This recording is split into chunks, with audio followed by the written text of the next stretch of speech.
После этого рецепта тебе больше не придется мыть посуду. Все тарелки вылежат до блеска. Сохраняй рецепт.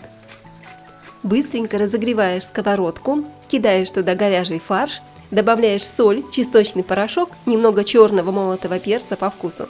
Хорошо разбей фарш лопаткой, чтобы не было комочков, и обжарь на среднем огне. Пока фарш занимается своим делом, мы нарезаем лук. Мне вообще нравится этот рецепт за то, что здесь все очень просто. Обычная картошка, фарш, сыр, а в итоге получается такая сочная и такая насыщенная запеканка, что никто не скажет, будто ты приготовила что-то на скорую руку. Лук даст фаршу сочность и легкую сладость после обжарки. Добавляю лук к фаршу и обжариваю буквально 3-4 минутки. И не забудь сохранить рецепт. Потом еще скажешь мне спасибо.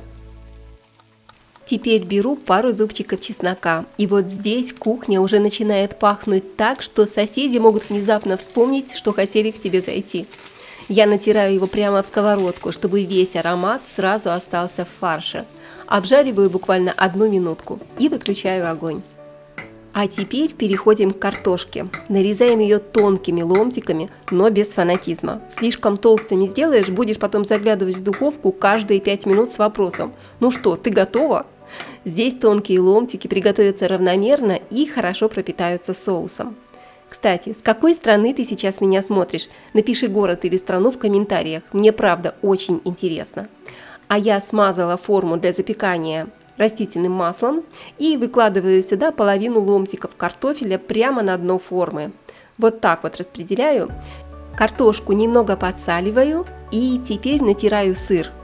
И вот на сыре я бы точно не экономила. Он здесь отвечает не только за вкус, но и за ту самую аппетитную прослойку между картошкой и фаршем.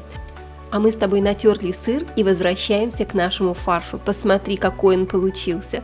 Хорошо прожаренный, ароматный, сочный, с лучком и чесночком. Просто фантастика. Теперь выкладываю фарш прямо на картошку с сыром и распределяю его ровным слоем.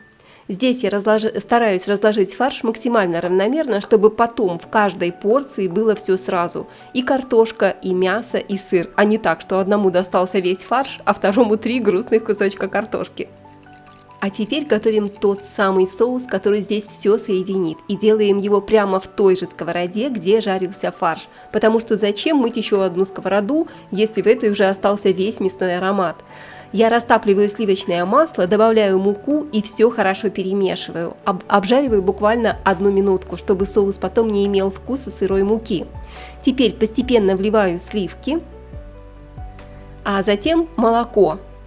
И все, постоянно помешивая, довожу до кипения. Сначала соус будет довольно жидким, но буквально через пару минут начнет становиться гуще. И вот здесь лучше не отвлекаться, соус любит внимание больше, чем некоторые мужчины. Добавляю в соус соль и чесночный порошок по вкусу, а также немного черного свежемолотого перца. Кто-то любит мускатный орех, тоже можете добавить, натереть его прямо в соус. Все перемешиваю и посмотрите на консистенцию. Соус должен получиться кремовым и достаточно густым, чтобы красиво покрывать ложку. Это просто фантастика. Теперь выливаю половину соуса прямо на фарш и вот так вот аккуратненько распределяю его по всей поверхности. Вот этот соус, честно, можно уже есть прямо из сковороды ложкой, но мы люди воспитанные, сначала закончим запеканку. Он как раз пропитает фарш и сделает его еще сочнее. Сверху выкладываю оставшиеся ломтики картофеля и стараюсь распределить их ровным слоем. Здесь не нужно выкладывать каждый кусочек по линеечке, мы все-таки ужин готовим, а не чертим карту местности. Картошечку слегка подсаливаю и теперь сверху выливаю оставшийся соус. Соус не жалеем, пусть он спокойно стекает между ломтиками и пропитывает каждый ломтик картошки. Я вот за такие моменты и люблю запеканки. Вроде ничего сложного не делаешь, а потом все это собирается в один большой кусочек счастья. Распределяем соус тонким слоем по всей поверхности, чтобы картошка нигде не осталась без внимания. И если честно, если бы ты сейчас попробовала этот соус из сковороды, до духовки он мог бы просто не дожить.